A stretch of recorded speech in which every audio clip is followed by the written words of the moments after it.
श्री बद्रीनाथ केदारनाथ मंदिर समिति के पूर्व अध्यक्ष अजयेंद्र अजय जी का एक वक्तव्य आज सोशल मीडिया में मैंने देखा।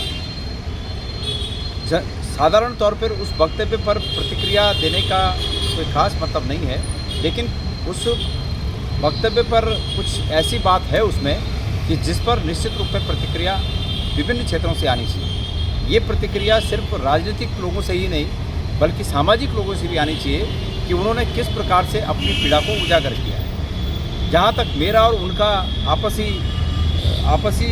बात है, जो मैं उन्हें याद दिलाना चाहता हूँ कि उन्होंने मुझे एक बार ये कहा था कि वो मुझे नोटिस भेजेंगे, मानहानि का नोटिस भेजेंगे। मैं आज तक उसका इंतज़ार कर रहा हूँ कि आज तक वो नोटिस मुझे मिला नहीं। और वो मानहानि का नोटिस जो केदारनाथ में सोने का गड़बड़ झाला हुआ, उसके आरोपों के चलते, जो आरोप मैंने लगाए थे, उन आरोपों के चलते उन्होंने कहा था कि मैं मानहानि का नोटिस भेजूंगा, जो आज तक मुझे मिला नहीं। खैर, मुद्दे पर आते हैं।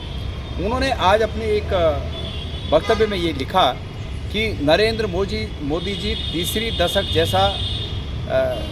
तीसरा दशक ऐसा होगा, नरेंद्र मोदी जी ने कहा था।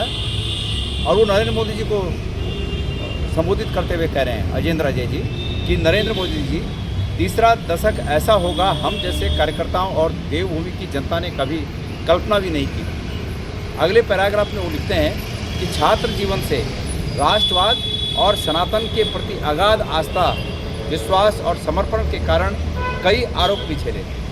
ये बहुत महत्वपूर्ण उस स्टेटमेंट का पार्ट है जिसको मैं सार्वजनिक रूप में पब्लिक प्लेटफॉर्म पर लाना चाहता हूँ। राष्ट्रवाद और सनातन, ये दो शब्द जो उन्होंने लिखे, तो अजयेंद्र अजय जी, बस दिक्कत यहीं पर है कि आपके जैसे कई लोग हैं समाज में जो राष्ट्रवाद और सनातन और राजनीति को आपस में जोड़ लेते हैं। शायद आपने सनातन को इस रूप में लिया कि भाजपा में जाकर या भाजपा के प्रति आस्था रखकर सनातन मजबूत होगा, इसलिए आज आप मायूस हैं। और आप मायूस इसलिए भी हैं कि आपने ये सोचा कि मतलब सनातन, हमारे सनातन को भाजपा पुष्ट करती है।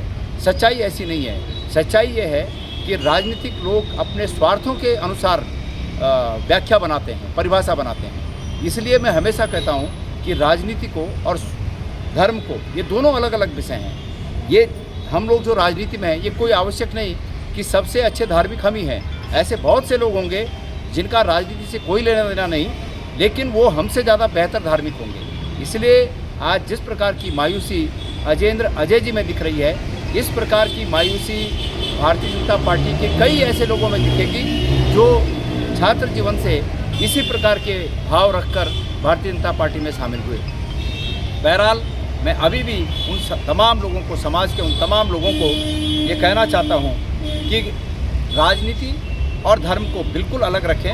राजनीति को तर्कों के आधार पर, राजनीतिज्ञों को मेरिट के आधार पर पसंद या नापसंद करिए तो उन्हें इस प्रकार की मायूसी नहीं होगी। और अगर उन्होंने इसी प्रकार से एक फोबिया अपने मन में पालकर अगर अनुसरण किया है तो एक न एक दिन उन सभी लोगों को मायूसी होगी जो इसमें दोनों चीज़ों को मिलाकर, धर्म और राजनीति को मिलाकर ये सोचते हैं कि हम इस प्रकार से आगे बढ़ जाएंगे, इस प्रकार से देश का हित होगा, राज्य का हित होगा या उनका अपना हित होगा।